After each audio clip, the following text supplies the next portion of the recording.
Engenhando Talks. Apresentação: Professor Fernando Lavoie. Olá, sejam todos muito bem-vindos. Esse é o Engenhando Talks. O tema hoje é Edifício E1, sua relevância arquitetônica e cultural. Estamos aqui com dois convidados, professor José Marcos Alves, aqui do Departamento de Engenharia Elétrica e de Computação da ESC. Professor, muito obrigado por ter aceito o convite. É um prazer muito grande estar aqui, professor Lavoie. Essa iniciativa que foi criada no CETEP, na sua administração, eu acho muito importante, né? Porque isso leva para a sociedade, né, aquilo que se faz na Escola de Engenharia de São Carlos, né? Eu acho isso extremamente relevante, parabenizo por isso. Maravilha, obrigado. Vamos bater um papo legal hoje aqui. E temos uma convidada bastante especial, a professora Maria Nascimento, é doutoranda da Universidade Federal Rural de Pernambuco e também é uma artista. Professora, obrigado por ter vindo. Eu que agradeço pela oportunidade, né? Eu sou apaixonada pela USP, eu tenho uma relação aí com a USP de uns 20 anos, pelo menos, através da Rosane Aranda, querida Rosane Aranda. E assim, como o professor José falou, também parabenizo, porque para a gente que é da academia, né, a gente tem essa vontade de que as pessoas que estão fora da academia entendam e compreendam a relevância que tem a academia para levar para o desenvolvimento lá fora, né? Todo mundo usa o que sai daqui, mas nem sabe que saiu daqui. E o seu trabalho vai ajudar muito nisso. Legal, que bom. Então, nosso episódio hoje, a gente vai falar de cultura, vai falar de arte, vai falar de arquitetura e, lógico, né? Nosso programa é sobre engenharia, vamos falar um pouco de engenharia também. Professor José Marcos, na tua visão, qual que é a importância arquitetônica, de engenharia, cultural, histórica, do edifício E1 aqui para a ESC e para a sociedade? Eu só queria fazer uma pequena correção no título do evento, né, que foi realizado ontem, dia 12 de novembro, aqui em São Carlos, que é E1 e seus projetistas, relevância arquitetônica e estrutural. O E1 é um prédio icônico no campus. Desde que eu ingressei em São Carlos, em 1977, para fazer o curso de Engenharia Elétrica, ele sempre me atraiu pela sua beleza, e até hoje para mim é um prazer muito grande circular pelo prédio, sentir a sua ventilação, a sua iluminação, né? E ontem nós tivemos num evento que realizamos aqui no Anfiteatro Jorge Caron, tivemos uma fala a respeito da sua relevância arquitetônica, e aí envolve duas pessoas que eu consegui finalmente, né, com que o nome deles fizesse parte, fosse incluído numa placa que está hoje colocada no edifício E1, que são os nomes do arquiteto Hélio de Queiroz Duarte, que foi professor da FAUSP, e durante um período mais curto também foi professor da Escola de Engenharia. E a outra pessoa importante no projeto desse prédio foi o engenheiro Ernest Robert de Carvalho Mange, que também teve uma formação na área de arquitetura, né? Às vezes ele é mencionado como engenheiro, às vezes como arquiteto. E no estudo que eu realizei a respeito desses dois personagens, eu acabei entendendo o porquê dele ser denominado de engenheiro ou de arquiteto, né? E é impressionante o trabalho de ambos, né, na área de projetos de arquitetura, né? O professor Hélio sempre teve uma preocupação de trabalhar em equipe, né? E nesse caso foi uma equipe com duas pessoas, e eles tiveram uma realização na área de arquitetura extremamente relevante, né? E a outra parte da sua pergunta com relação à área de engenharia, né? Isso foi abordado no nosso evento pelo professor Francisco Rocco, professor titular do Departamento de Engenharia de Estruturas da Escola de Engenharia de São Carlos, E foi muito interessante a abordagem dele, primeiro, evidentemente, enaltecendo essas características que eu mencionei, mas uma coisa muito interessante que ele mencionou a respeito dos pilotis, né? Pilotis são pilares utilizados nas edificações, mas que existe um espaço grande entre esses pilotis, né? E que permite a circulação de pessoas. Então é um ambiente livre, né? Que inclusive pode ser utilizado, como aqui no caso do E1, né? Nós temos o Salão Primavera, que foi construído no térreo desse prédio, e que hoje é muito importante para diversas atividades. E uma coisa muito interessante que ele mencionou foi que existe ainda um mistério a respeito da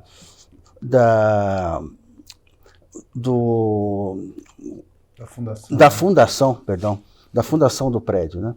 Porque a documentação relativa a essa fundação, ela supostamente foi perdida também num incêndio que houve aqui na Escola de Engenharia, um incêndio que ocorreu antes do meu ingresso na escola, né?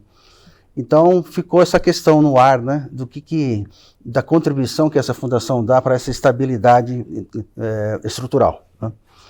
Então tivemos ontem uma aula a respeito de engenharia e também de arquitetura, né?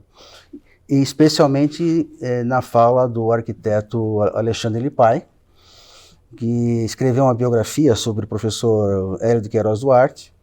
Nós estamos intermediando uma publicação dessa biografia, né? A Escola de Engenharia hoje tem muito interesse que essa obra seja publicada, né? E ontem ele deu uma aula maravilhosa durante 2 horas a respeito da arquitetura no Brasil, né? Da influência de arquitetos famosos na obra do Hélio Duarte e do Mangi, né? Então foi extremamente interessante essa contribuição dele. Legal, eu te parabenizo, professor, pela produção desse evento, né? De fazer todo esse esforço para criar um acervo histórico na recuperação da história da nossa escola, no entorno desse prédio, né, tão interessante, tão relevante, né? Inclusive o nome, eu fiquei sabendo ontem, né? E1, porque o primeiro prédio da escola era o E0, no centro da cidade.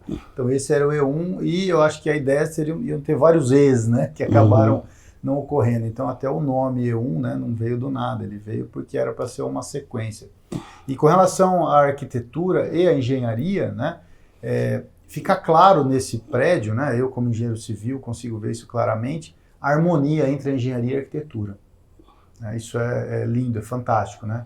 Muitas pessoas querem dividir essas áreas, na verdade elas trabalham simultaneamente, né, concomitantemente, para conseguir conceber projetos como esse, por exemplo, do E1. Professora, como é que é para você, né, você é uma química, trabalha fazendo seu doutorado em fármacos, né, em biotecnologia, como é que é trabalhar com arte? Como é que você consegue separar, né, são áreas separadas, e como é que você junta isso? Porque isso é fantástico. Nasceram juntas. Eu desenho desde muito cedo, né? A história de como eu comecei a desenhar foi engraçada. Eu vou contar rapidinho. Que, na verdade, essa história me fez ganhar um projeto. Meu primeiro projeto eu ganhei por causa dessa história. Depois me contaram, depois que eu ganhei o projeto, que o meu pai, eu já perdi o meu pai, ele é falecido. Então, o meu pai era meu parceiro total, né? De conversa, de estudo, de tudo. E aí, a professora de Educação Artística, quando eu tinha mais ou menos 10 anos, a professora de Educação Artística disse: amanhã todo mundo tem que trazer um desenho para exercício de casa. Eu fiz o coitado do meu pai ficar 2 horas como uma estátua e desenhei ele. O resultado foi muito bom. Eu, obviamente, tomei um 0, né? Ela me deu um 0, ainda disse que dava um 0 por escrito, ainda escreveu para não mudar. Eu cheguei em casa chorosa e tudo, porque ela disse que era para eu ter levado um desenho meu e não pegar um desenho de um adulto para entregar como o meu. Meu pai teve que ir na escola e provar que eu desenhei ele. Assim eu comecei a desenhar. Depois disso, aí a escola toda me pedia para desenhar artistas, aí as meninas todas tinham na capa do caderno a folha de A4 com o meu desenho colado no caderno, e aí eu fiquei tipo a desenhista, né? mirim. Assim é minha filha hoje, que também desenha. Começou do mesmo jeito, a desenhista mirim da escola.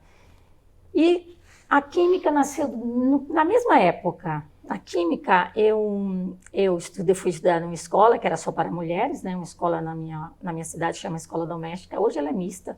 Na época era uma escola bem só para mulheres. Ela preparava você tanto para a universidade quanto para ser uma socialite, tinha aula de etiqueta. Hoje seria pouco, vamos dizer, repreensível, mas foi uma escola que me deu muita bagagem artística. Por quê? Porque a aula de artes lá era diversa. Eu sei fazer crochê, eu sei fazer ponto cruz, eu sei bordar, eu sei costurar, tudo de lá. Isso com 10, 11 anos de idade, né? Tinha cozinha prática. E aí eu tive minha primeira aula de ciências em um laboratório. A escola é muito boa, essa escola. Então, era internato e externato. No internato tinham filhas de governadores, até de outros países, né? Tinham de políticos, mandavam as filhas para estudar lá e morar lá. Então, eu assisti minha primeira aula de química com a professora Amires. Cheguei em casa dizendo, eu quero ser química. E assim foi. Nasceram os dois juntos, né? Com 10 anos? Com 10 anos. Olha Aí, só. com 13 anos, eu pedi para sair da escola e fazer o curso técnico em química, que só tinha um na minha cidade. Meus pais surtaram, assim, meu pai principalmente surtou, porque meu pai disse, mas como você vai sair de uma escola particular tão, né, que prepara você para a universidade, você quer ir para a universidade e você vai entrar, 13 anos, e você vai entrar numa escola pública, só que essa escola pública era uma escola patrocinada por uma agência alemã, chamava Premen. Era padrão, os laboratórios pareciam um laboratório da universidade. Tanto que quando eu entrei na universidade, no laboratório, eu estava em casa. Né? E os professores eram excepcionais. Moab e Severino, que eram os professores principais das disciplinas de química. E aí eu desenhava, sabe? E vivi, eu acabei de fazer 57 anos e nesse tempo todo eu convivo com as duas coisas, as duas artes para mim. Aí sempre me perguntam, você é mais química? A minha filha nem gostava das respostas que eu dava, mas hoje eu tenho uma resposta melhor. Me perguntavam, você é mais química ou você é mais artista, né? Aí eu digo, digamos que eu escolhi a química e a arte me escolheu. Eu acho que é mais ou menos isso. Que legal. E desde 2011, né, artista tem várias fases, né? Eu já tive a fase de figura humana, né? Ele tem um quadro meu de figura humana, imenso. Eu adoro desenhar grande. Nem sempre a gente pode, mas sempre que eu posso, eu desenho grande. E aí eu tive a fase de figura humana, fiz retratos, né?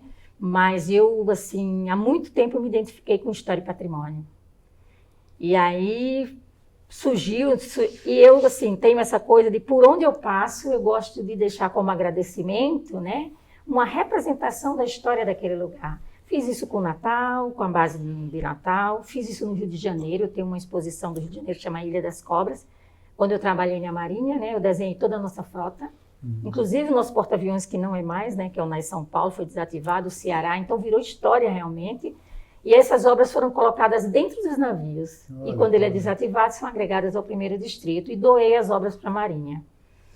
Essa exposição me deu muita relevância, né, como artista.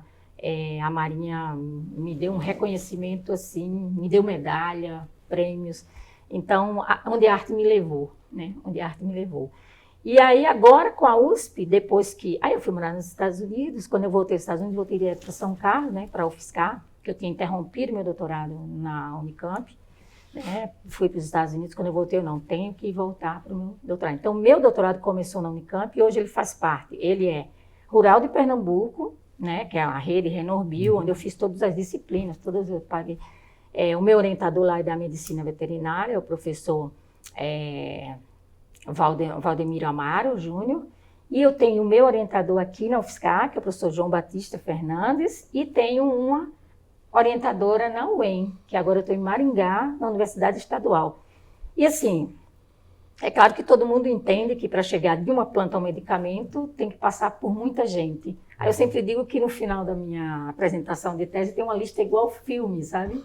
De pessoas envolvidas naquilo, né? Porque você nunca faz nada sozinho. Se você vai fazer uma coisa, vamos dizer, relevante de verdade, impossível você estar sozinho. Com certeza. E eu já começo agradecendo que já vou entregar a ele que quem idealizou o projeto do E1, da minha obra, foi ele. Ele que idealizou, ele que visualizou, né? Ele foi... Sempre era a Rosane Aranda que me recebia nas exposições, eu fiz várias exposições aqui na engenharia. E aí, no dia que ela ia me recepcionar, ela disse, Maria, hoje eu não posso, né? Porque a Filarmônica está aqui. Eu disse, não tem problema. Aí eu até queria ver a Filarmônica também. Mas aí ela disse, eu vou mandar uma pessoa especial. E me mandou uma pessoa especial. Aí ele, logo de cara, a gente teve uma afinidade, ele gostou da obra, ele é um apaixonado por arte, né? Ele é quase que um... Eu digo que pessoas como ele são pessoas que investem em pessoas. Ele é investidor de pessoas, investe em pessoas. Então, ele passou a admirar o trabalho e me fez a proposta. E depois eu quero que ele conte como foi que ele... É melhor que ele conte como foi que ele conseguiu, numa velocidade, conseguiu tudo, né? Organizar, você fazer um desenho em carvão daquele tamanho ao ar livre, você precisa da estrutura, né? E foi um desafio para mim também, porque ele disse, o que você precisa? Eu pensei, gente, vento, chuva, preciso de um teto, mas é o ar livre. Vamos alugar uma tenda. E a gente foi juntos tentando. Cada etapa do processo tem um desafio, né? Porque as pessoas veem um show, mas não conhecem os bastidores, né? Outro desafio foi encontrar aquele vermelho da Sônia. A Sônia Costardi, que é a arquiteta dos portais, a querida Sônia, ele e ela, a gente ficou batendo nesse vermelho. Compramos um vermelho, não era o vermelho. Fomos para Ribeirão procurar o vermelho, não tinha o vermelho. Comprei um pastel vermelho, quando testei, não era o vermelho. Até a gente achar esse vermelho foi uma luta. Mas é o vermelho dos portais. E olha, professora, o quadro é belíssimo. Comentei fico com muito feliz. O professor José Marcos, eu participo da congregação aqui da escola, e o professor José Marcos, ele expôs lá, né, na sala da congregação. E quando eu bati o olho, eu falei, que obra magnífica. Parabéns. E vamos falar do Portal Décadas. Queria, professor, que você comentasse um pouquinho, porque... Deixa eu só fazer uma observação. Pois não. Você justamente é da área de solos, né? E é interessante que a gente leigo olha para as diferentes edificações que existem, né? E a gente nunca pensa na fundação, né? Mas ela tem uma importância extraordinária, né? Porque tem que ser projetada para realmente manter aquela estrutura, né? E isso foi algo que na fala do professor Rocco ontem, no evento sobre o E1, ficou muito claro para mim, né? E é interessante que existe ainda um mistério a respeito da fundação do E1, por causa dessa perda da documentação do incêndio, mas me chamou muita atenção, né, da importância que tem a fundação. E, inclusive, ontem o professor Rocco falando, me veio assim na cabeça, né, porque o projeto ele é voltado para como se fosse uma árvore, né, e as cargas da estrutura, elas descem, né, procurando suas fundações. E existe um tipo de estaca na engenharia geotécnica chamada estaca raiz, que é exatamente tentando simular uma raiz. São estacas inclinadas que você vai cravando e vai jogando ali o argamassa e tal, né?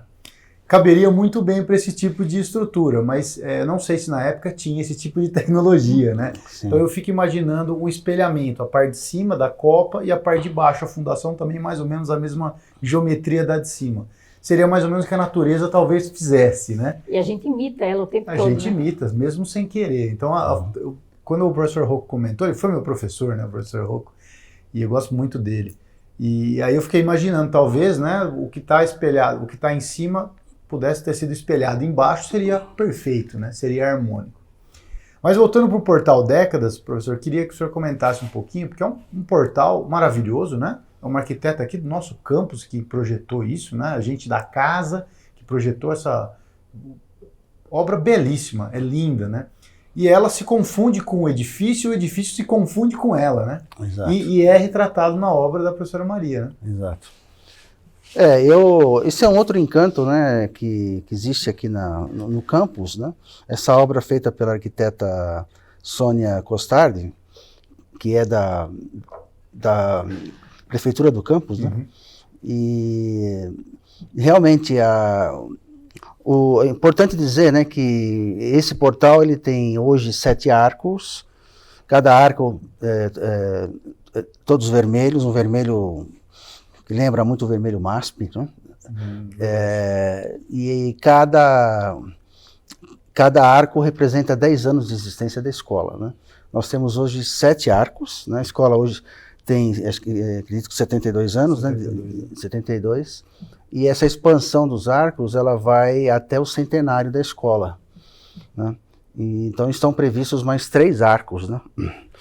E ela fez um trabalho maravilhoso, né, pela formação de arquiteta, no sentido de onde colocar esses arcos, né, da maneira, inclusive, que os 10 possam caber né, de uma forma conveniente, né, em relação ao espaço que existe ali na lateral do prédio. E encanta pela beleza, né? A arte é uma coisa muito de olhar e gostar, né? Que nem olhar o MASP, né? Ele impressiona pela beleza, pela estrutura dele, pelo imenso vão que ele tem, né? Então, eu sempre elogio, né? E comento sobre a existência desse portal para as pessoas, né? E é interessante, ela já mencionou que muitas vezes matérias jornalísticas sobre o campus, né, usam o portal dela como uma referência, né? Isso é verdade. Eu já vi diversas vezes as TVs gravando aqui. Pois é. E também é um local que as pessoas gostam de tirar foto, né, no momento de formatura ou de algum evento, né? Isso é uma prova clara do encanto que ele representa, né? Sem dúvida nenhuma. É uma área, né, no moderno, é uma área instagramável, né? Então a molecada adora tirar. Mas é verdade, já me comentaram, por exemplo, turmas de física, de química, que não são da escola de engenharia, vão lá e querem tirar foto lá. De tão bonito e imponente que ficou. Professora, como é que foi para você, assim, né? Porque vocês montaram toda uma campanha. Na engenharia geotécnica a gente fala que é um trabalho de campo. Sim, vocês fizeram um trabalho de campo, né? Eu vi as fotos ontem. Nossa, fantástico. Conta um pouquinho, que é para o pessoal entender que tipo de técnica você utilizou. Né? Bom, eu sou basicamente desde 1996, né, quando eu fiz o curso de carvão com a professora Silvia Matos, da Unicamp. Desde essa época eu sou preto e branco, eu sou carvão, né? E aí estudei tinta a óleo e tudo, técnica, com a professora incrível Mara Toledo, daqui de São Carlos, na oficina cultural, que eu dava aula de desenho também na oficina cultural, mas não é minha técnica é carvão. Mas os portais exigiam óleo, né? Pediam vermelho, um óleo. Eu achei que não ia ficar bem desenhar eles no carvão, entendeu? Já que quando eu olho para o E1, para mim os portais são o E1 já, né? É a identidade do E1. Então eu pensei, vou colocar óleo. Aí era o desafio, né? O óleo perto do carvão, né? Aí eu tive que colocar gesso embaixo, né? Para ter o cuidado com a dosagem de óleo para ele não vazar e borrar, né, aquela parte toda do carvão. O desenho, a técnica com carvão por si só é delicada porque você pode destruir enquanto constrói, né? Porque se você soprar às vezes, né? Eu uso gravetos de diferentes, né? É carvão mesmo, eu uso graveto de diferentes, né, espessuras, uso lápis também de carvão, porque a gente tem lápis já, onde no lugar de grafite a gente tem carvão, né, de vários tipos, né? Tem carvão artístico de todo tipo, ainda bem. E pensei, a USP merece uma coisa grande, não vou fazer uma coisa pequena. Aí ele disse, em quanto tempo você faz? Eu disse, gente, eu nunca fiz uma obra desse tamanho. A obra que eu mais demorei, eu acho que foi a docagem do NAE São Paulo. O porta-aviões é gigante, imagina, tem UTI, tem restaurante, tem tudo lá dentro. É um edifício. Na verdade, para a Marinha, os navios são como um edifício. Aí eu pensei, demorei 5 horas, então vou multiplicar aí, porque é muito grande. A obra do NAE São Paulo é pequena, entendeu? É tipo A2, né? E essa tinha 2 metros por 1,60. Aí, não vai ser grande, 2 metros por 1,60. A gente não conhecia o outro desafio, não tem tela desse tamanho em São Carlos. Então a gente conseguiu que a Nova Arte fabricasse a tela. Uau. A tela foi fabricada, né? E aí a gente foi a correr atrás dos materiais, né? A carvão eu sempre tive de sobra, verniz é fácil. E outra coisa, outro desafio. A técnica com carvão, você só pode proteger com verniz quando termina. E se você não termina no mesmo dia? O que você faz? você tem que guardar e proteger. Então, a gente precisava de uma sala de proteção. Ele conseguiu tudo isso, tá? A gente precisava de uma sala de proteção. Então, no final do dia, né, quando já não tinha mais luz, porque eu uso a luz natural, no final do dia não tinha mais luz, eu guardava nessa sala de proteção. E aí, eu passei a noite nessas salas, assim, finalizando, trabalhando, retocando, não é? E no outro dia, estava lá de novo, montava de novo aquela barraca, né? Montava de novo colocava lá embaixo, você tinha que amarrar, porque imagine uma tela daquela no vento que tem em São Carlos, né? Sim. Então, eu tinha que amarrar sem encostar no carvão. Então, assim, foi muito importante para mim, muito interessante, né? Porque todo mundo pensa, não, está fazendo a mesma coisa todo dia. Não é, cada tela é um desafio diferente. Cada tela, né? Os artistas todos sabem disso. E nesse caso, eu estava com 2 fatores novos. É minha primeira técnica mista, é a primeira vez que eu coloco óleo no carvão, né? E eu sempre fui resistente a colocar cor, inclusive quando eu fui estudar com a Silvia Matos, ela me apresentou aquarela, me apresentou óleo, me apresentou acrílica, e eu, não. Ela me apresentou pastel, até que ela desistiu. E disse, vou dar carvão para essa menina. E me deu carvão, e aí eu me identifiquei, e só, desde então, desde 96, só trabalho com carvão. Porque antes era grafite. E aí eu pensei, outro desafio, colocar o óleo. Tudo bem. Quando a gente foi atrás do vermelho, outro desafio. Encontrar a cor exata, porque não tem sentido colocar qualquer vermelho. Sim. Ainda mais que a Sônia vai falar sobre isso, eu não vou dar spoiler. Esse vermelho tem um significado e tem uma história, né? Para quem quiser saber, depois é só assistir que a Sônia vai contar. Então, pela história do vermelho, eu disse, merece ser o vermelho também, né? O vermelho de verdade. E nós temos tantas tonalidades de vermelho, tantas, que eu até acho que a gente teve sorte de encontrar num período razoavelmente curto. E aí, quando com 3 dias, a obra estava realmente 3 pronta. dias. 3 dias. Foram 2 noites? 2 noites, 3 Nossa. dias, né? Eu agradeço muito o pessoal da USP, do E1, né? Todo mundo foi colaborativo. Então, assim, eu nem acho que essa tela foi construída sozinha. Ela foi concebida com vamos dizer, ela foi idealizada, né?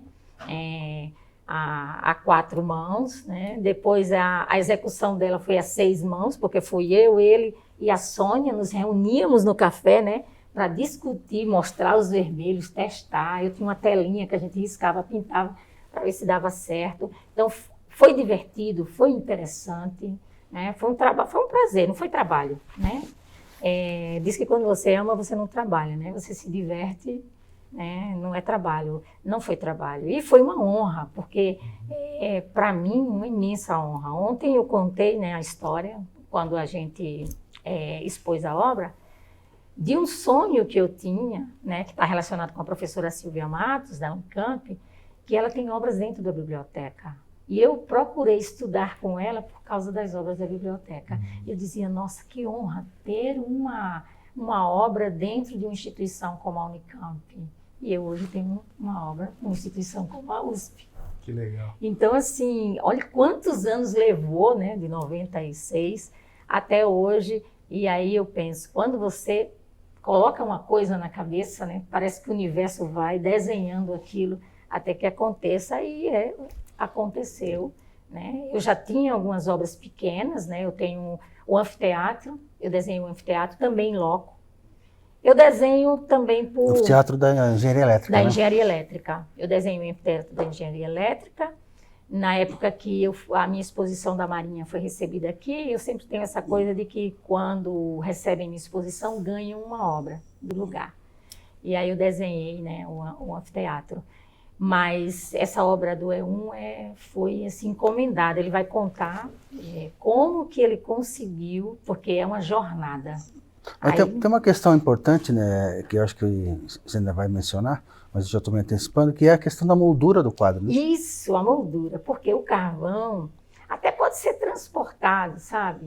Mas a gente tinha medo, se no trajeto chovisca, né, chove, e um carro para levar uma tela dessa tão grande, né, com uma proteção que não vá, né, danificar. E o que é que a gente vai fazer? e a Nova Arte, né, o Marcel, a gente tem gratidão Que é de São Carlos, né? Que é de São Carlos. Então, ele que fez a tela, produziu a tela, ele foi in loco e construiu a moldura na sala de proteção.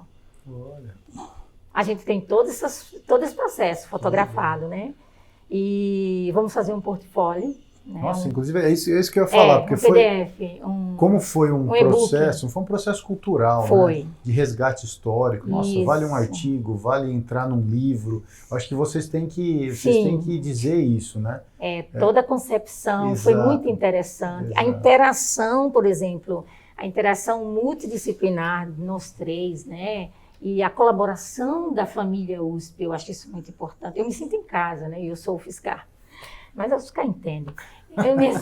Sem rivalidades. Mas eu me sinto em casa na USP, né? Quando eu comecei a estudar na UFSCar, eu passava mais tempo na Biblioteca da Física da USP do que na UFSCar, na Biblioteca da UFSCar. Mas, assim, eu acho que essa equipe, entendeu? Essa união, esse não fazer sozinho, sabe? Eu não considero que a obra foi concebida ou que foi executada só por mim, entendeu? Ali tem a personalidade, a ajuda, um pouco da paixão de todo mundo, sabe? Foi construído com paixão de verdade. Eu sou uma pessoa muito intensa, né? Dizem que escorpião é assim. Então, assim, eu mergulho na coisa e a intensidade com que a gente executou essa obra vale a pena ser contada. É uma história que vale a pena com ser certeza contada. Vale. E eu queria também, Lavoie, mencionar que, no caso da obra E1, né? / ESC USP, nós tivemos também uma colaboração do Adão Júnior, né, do CETISC aqui do campus, tanto na fotografia quanto na filmagem. Né? Dos drones. E ontem tivemos a colaboração do Humberto, né, que é aqui do CETEP. Humberto está ali, atrás das câmeras, atrás a nossa das câmeras. Produção do programa, ele e o Renato. Então, ele teve uma colaboração muito relevante nesse evento, né? Porque fez filmagem de drone sobre o E1, e o Alexandre Lipai, que foi um dos palestrantes, ficou assim muito contente com o resultado dessa documentação por drone. E ontem, durante todo o dia, todo o evento, esteve lá filmando, fotografando, né? Então, eu queria também agradecer a colaboração do Humberto, né? Com certeza. E, professora Maria, eu fico, assim, muito, mas muito honrado mesmo de recebê-la aqui. Eu sou uspiano de carteirinha, né? Eu sou formado aqui, assim como o professor José Marques. De alma, né? De alma, né? Eu desde muito cedo conheço o prédio, né? E interajo com o prédio. Eu me recordo, José Marques, eu entrei na matemática, fiz 2 anos de matemática e depois transferi para engenharia civil. E uma das melhores momentos da minha vida, vamos dizer assim, foi quando eu fui ao E1, não tinha internet, não tinha telefone, você tinha que ir, né? As pessoas mais novas não conseguem entender como é que funcionava. Sim. Mas funcionava. A gente não sabe como. E a gente era menos ansioso também, né? Sem dúvida. E aí eu subi o E1, conversar com o João Betoni, que está até hoje, né? Que é um cara carinhoso, todo mundo ama ele. E ele falou, olha, você é o Fernando, você foi aprovado. Então, e aí mudou a minha vida, né? Eu queria ser engenheiro e comecei a fazer o curso de engenharia. Então, para mim, esse prédio também tem uma representatividade. E eu hoje, como docente, entrando lá para fazer reuniões, né? Para participar de parte administrativa da universidade, para mim, uma grande honra. Universidade é cultura, gente. Universidade é arte. É arte. Né? Então, a gente está conversando aqui hoje sobre isso, sobre o resgate histórico, sobre cuidar de um acervo histórico, ou, como o professor José Marcos está ajudando, construir, né, esse acervo histórico em forma de quadro, em forma de livro, em forma de imagens. Né? A gente hoje tem, né, com a tecnologia, diversas formas. Mas essa sua arte ficou maravilhosa. Deixar esse legado, né? Com certeza, com certeza. Onde é que vai ficar esse quadro? Vai ficar lá na sala da congregação? Num lugar muito nobre, né? Que é a antessala da congregação, que é o colegiado mais importante da unidade. Inclusive se chama Salão Nobre da Congregação. Salão Nobre. Então, tá Olha a honra. Olha a honra. Muito obrigado por ter feito essa obra para a gente. Eu que agradeço, né? Eu até falei para minha filha, nossa, ter uma obra como essa, né, com essa relevância que a USP, né, atribuiu em uma cidade onde a gente tem artistas incríveis, porque eu tenho amigos artistas aqui, porque eu sou comerciante de obras também.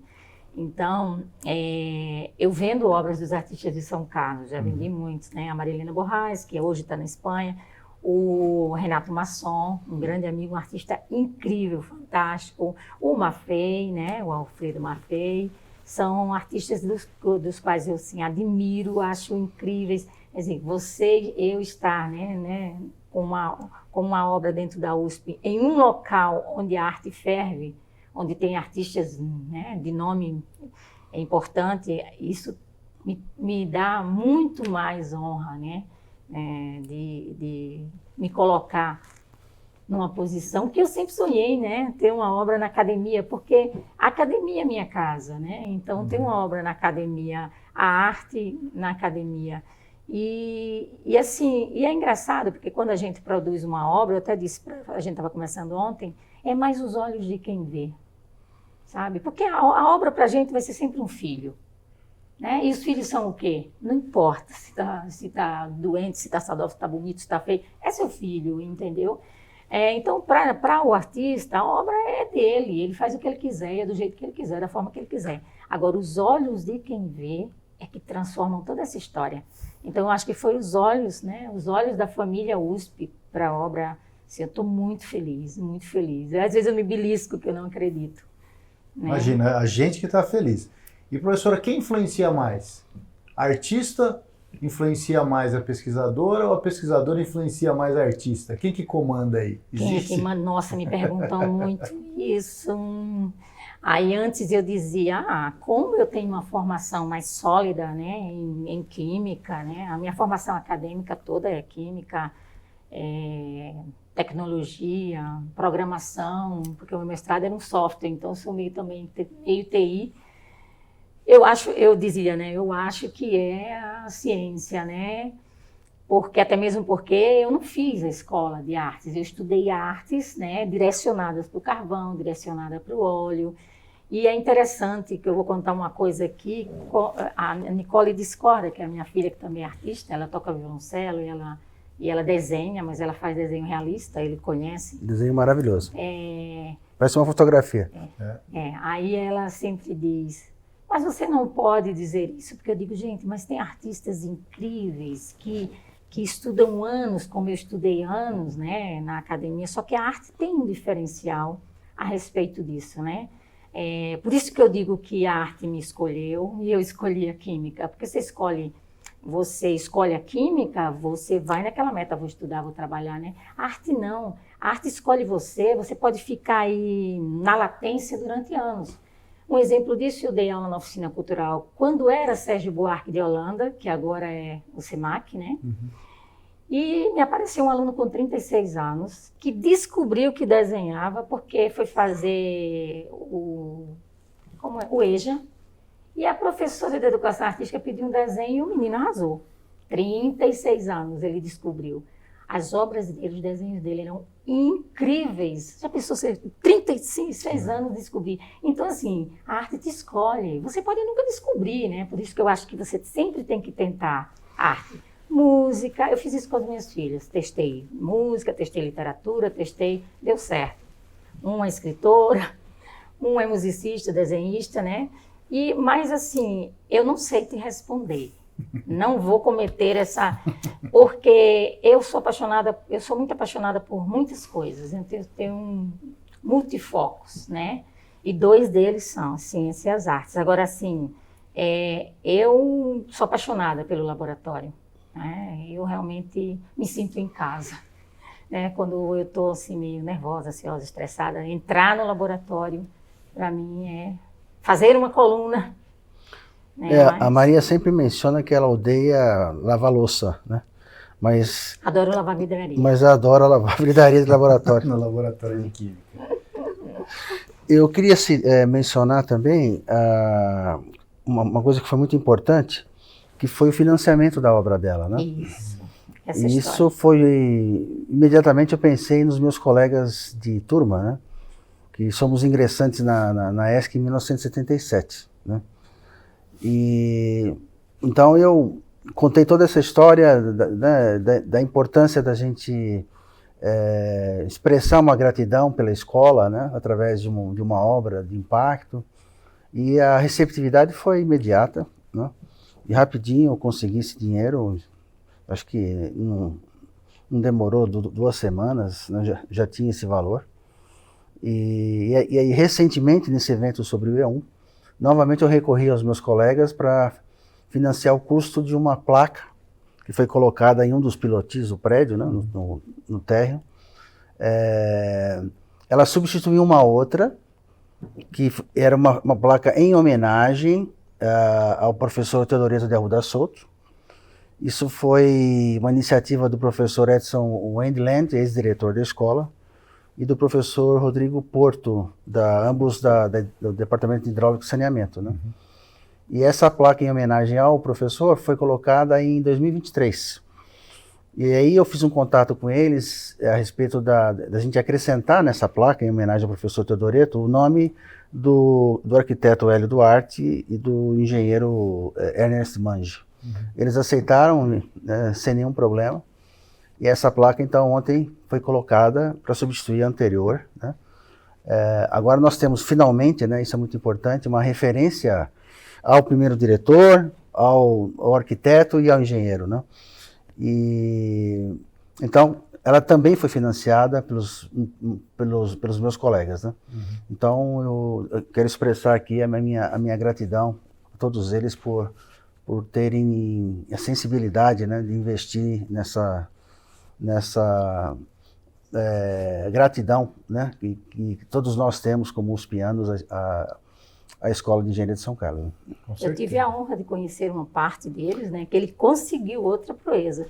Ele reuniu eles, né, uma grande parte deles, né, inclusive vieram de fora do país, alguns vieram de fora do país, e eu tive a honra de conhecê-los. Uma turma incrível, divertidíssima. Foi um momento, assim, inesquecível. Então, eu também tenho imensa gratidão a eles. Uma reunião de turma que tinha você e a Sônia Costardi, né? Isso, e as minhas filhas também. Também, né? Suas filhas? Foi incrível, realmente. Então, assim, essa obra me trouxe momentos inesquecíveis, né? Tem pessoas que, eu sempre brinco e digo, eu junto momentos, né, inesquecíveis. Hoje eu quase, assim, eu fotografo alguma coisa, mas alguns momentos eu prefiro nem fotografar, né, para curtir o momento. Eu cheguei para fotógrafa e disse, depois eu recebo as fotos, né, porque agora eu quero só curtir. Eu também, eu não gosto muito de fotografar, não, eu gosto de aproveitar o momento. Quando tem fotógrafo, eu acho ótimo, porque aí ela disse, não, depois a gente passa. Eu digo, então eu vou relaxar, eu vou só aproveitar, né, porque são momentos, assim, que você carrega para a vida, né? A fotógrafa Anne, né? Muito fofa. Da área de comunicação. Sim, ela foi da Escola fofa. de Engenharia. Lavó, eu queria mencionar também que eu vou dar uma continuidade a esse trabalho sobre memória da escola, né? E eu vou propor à direção que esse trabalho tem que ser feito, obviamente, junto com o Edmilson Lucchesi, né, que é o que coordena a área de comunicação e marketing, no sentido de, primeiro, dar destaque à palavra memória no portal da escola. Né? Isso foi algo que eu mencionei na minha apresentação no evento de ontem. Eu acho que é muito importante valorizar esse passado, é muito importante também para os novos alunos lembrar da existência desse registro, né? E isso no campus, a unidade que eu sei que fez isso de uma forma muito interessante foi o Instituto de Arquitetura e Urbanismo, né?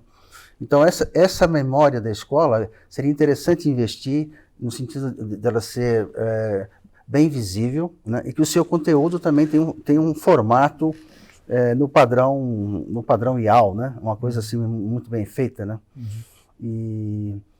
Bom, e tem também nessa área de memória um desejo que eu tenho de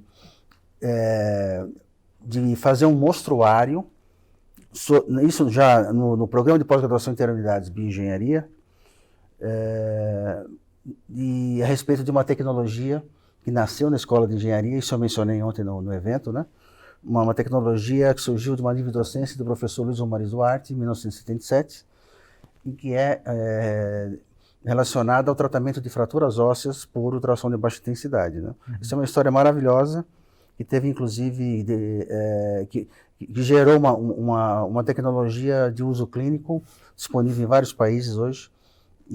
Mas o meu sentimento de que o professor Luiz, importante mencionar, o professor Luiz Romariz Duarte é filho do Hélio de Queiroz Duarte, né? Uma grande coincidência. E eu acho muito importante que, aí em especial, o programa de pós-graduação internacional de bioengenharia e o Centro de Tecnologia Aplicada à Saúde da Escola de Engenharia, que eles se motivem a respeito de fazer esse mostruário sobre essa tecnologia. Eu tenho todo o material para que isso seja feito. Isso em homenagem ao professor Luiz Duarte e a conquista dele, né, que é extremamente significativa, porque eu vivenciei toda essa história, e não é fácil você convencer uma agência regulatória como o FDA dos Estados Unidos, convencer eles de que uma determinada técnica aplicada à saúde tem eficiência e não tem danos colaterais, né? Então é uma história maravilhosa, mas que está esquecida, né? Isso também é memória, né? Sim, particularmente a memória desse programa, né? Sim. Então é algo que também eu quero contribuir para que ocorra, né? Ótimo, com certeza. A gente, inclusive, professor José Marcos, a gente tem um projeto, né, de acervo histórico também, que a gente conta aqui tanto com o setor de comunicação da escola quanto com o CETEP, de gravar depoimentos de professores sêniores, professores aposentados. Isso é legal. Também é uma forma da gente trazer esse acervo, né, do ponto de vista daquela pessoa, daquele professor, né? Então é legal, a gente está gravando, a gente ainda não disponibilizou, que a gente quer ter um conjunto de gravações para depois montar isso dentro do portal da ESC, também é uma forma, né, da gente preservar e entender do lado de cada ponto de vista, de cada professor que passou a vida inteira aqui na escola, né? Isso é um aprendizado para a gente. Outro ponto importante, aqui falando um pouco do CETEP também, né? O CETEP vai completar 45 anos em 2026 e a gente está pretendendo fazer um evento, né, com ex-diretores do CETEP, também para contar a história do CETEP. O Renato, que está aqui na nossa produção, é um acervo vivo. Daqui a algum tempo ele, infelizmente, vai ter que aposentar. Então, a gente quer aproveitar essa atmosfera boa, né, que você está trazendo, que alguns outros professores trazem dessa busca histórica, né, e contar um pouco da nossa história. Isso ajuda, eu acho, professor, a gente manter a nossa tradição, manter as nossas raízes, nossos valores. É por meio disso que a gente consegue manter. Alunos vão entrar na nossa universidade e falar, putz, está muito claro a tradição da escola, Exato. O que a escola já fez, o que ela está fazendo e qual é a função dela na sociedade no futuro. Exatamente. Né? Então isso é importantíssimo para a gente manter essa tradição. Aí falando do CETEP, né, importantíssimo lembrar do professor Márcio Fantozzi Giorgetti, né, que foi quem na sua administração como diretor idealizou o CETEP, né, e convenceu todo mundo sobre a relevância que ele tem, né, no sentido de desenvolver tecnologia de ensino voltada para engenharia, né? Com certeza, e a gente tem um vídeo dele gravado aqui no CETEP, aqui no andar de baixo. O Renato me disponibilizou, assisti inteiro, e é uma aula realmente, ele mostra, né, como ele idealizou e como ele transformou em realidade, e hoje é um centro que está completando 45 anos, né, e tem a sua função dentro da escola de engenharia, né. Interessante que é uma idade muito próxima do CDCC, né, da USP em São Carlos, né? Sim. Que é outra instituição que tem um trabalho maravilhoso, totalmente dedicado ao ensino básico, né? E que recentemente inaugurou uma coisa também completamente diferente, que é o teatro virtual de imersão, né? Que é ao lado do Observatório Astronômico, né? E é muito interessante porque o vídeo é projetado num teto, né? E muito em breve eles vão estar divulgando a programação desse teatro, né? Legal. Então veja, quanto a USP é importante para a cidade, né? Exato. E é muito interessante saber da proximidade de idade entre o CETEP e o CDCC, né? Eu estou com a missão de desenhar o CDCC. Já fotografei, estou com essa missão. A tela já está lá. Que legal. O CDCC faz parte da história da cidade. É muito lindo. Da cidade. Eu sou são carlense, quando menino fui com a escola no CDCC. Eu quero voltar lá, inclusive, acho que vai dar aquele gostinho, né? Sim, aquele gostinho de saudosismo. A história do convite, na verdade, não sei se você chegou a ver, professor, surgiu da minha exposição de patrimônio, né, de São Carlos do Pinhal, história de patrimônio de São Carlos, a exposição. Aí eu desenhei o Álvaro Guião, a estação, a estação é dele, a estação de São Carlos. Ferroviária, né? A ferroviária. Minha filha estuda no Álvaro Guião. Pois é. Que é lindo aquele prédio. O Álvaro Guião é do Casale. O Casale comprou o Álvaro Guião. Ou seja, assim, eu coletei algumas construções, a prefeitura, obviamente, né? A prefeitura, ou seja, foi daí que surgiu a ideia de desenhar um E1, né? Naquele gostou dos traços e achou que tinha a ver, né? Aquele monte de janelas, gente, é muita janela. Quando eu vi aquele monte de janelas, eu digo, só de janelas eu vou levar um dia, só de janela. Então, assim, foi uma experiência realmente incrível. Professora Maria, queria agradecer muito, estamos, infelizmente, encerrando aqui o nosso bate-papo, vocês têm outros compromissos, né? Então, para mim foi um grande prazer recebê-la aqui, né? Receber um pouco de arte, de cultura, de história aqui no nosso programa, né? Nós já passamos de 10 episódios, começamos o ano passado, em 2024, e a gente tem aí uma longa vida aí de bate-papos, contando a história da universidade, contando pesquisa, contando ensino, extensão, e agora, né, pela primeira vez, contando arte, cultura, história. Então, professora, muito obrigado por ter vindo. Foi um grande prazer recebê-la. Prazer é todo meu. Uma honra realmente estar aqui.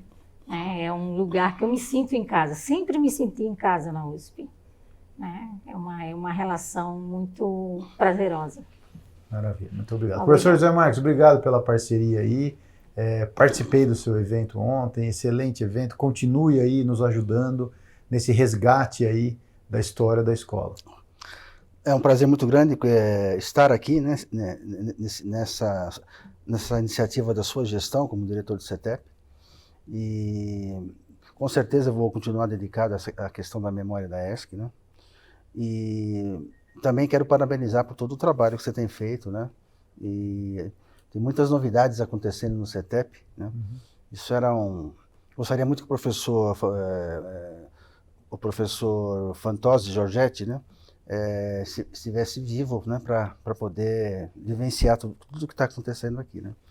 Mas parabéns a você e parabéns pela toda a equipe que tem aqui no CETEP, que é fundamental, que nos dá um suporte maravilhoso no sentido de documentação fotográfica, de vídeo e de edição de vídeo, né. Parabéns pelo trabalho que vem realizando. Maravilha, obrigado. Então é isso aí, gente. Esse foi mais um Engenhando Talks. Até a próxima.